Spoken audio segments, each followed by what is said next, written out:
ওরে আবু মাহজুরা, কেমন দেখা যায় তোমারে, তুমি সামনের চুল কাটো না কেন? আবু মাহজুরা বলে, আমি হাঁটু গেড়ে পেয়ারা নবীর সামনে বসেছিলাম, আমার এই মাথার চুলের মধ্যে মুবারক হাত লাগিয়ে বিশ্বনবী নিজে আমাকে আজানের প্রতিটা বাক্য শিক্ষা দিয়েছেন। বিশ্বনবীর মোবারক হাত, পবিত্র হাত আমার মাথার চুলের যেই জায়গায় লেগেছে, আমি চাই ওই চুলগুলা নিয়ে আমি আমার কবরের ভিতরে যাব। আপনারা ভালো আছেন সবাই?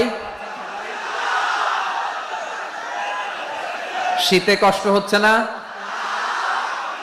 মাশাআল্লাহ। 3 দিন ব্যাপী তাফসীরুল কোরআনের প্রোগ্রামের সমাপনী রজনী আজকে। আমি খুব লম্বা সময় নিব না। আপনারা যদি এইভাবে বিশৃঙ্খলা করেন আর আপনাদের থামাতে যে ভলান্টিয়ার্সরা যদি হুইসেল বাজাতে থাকে, আমার কথা তো শোনা যাবে না, আমি মুনাজাত দিয়ে চলে যাব। খালাস।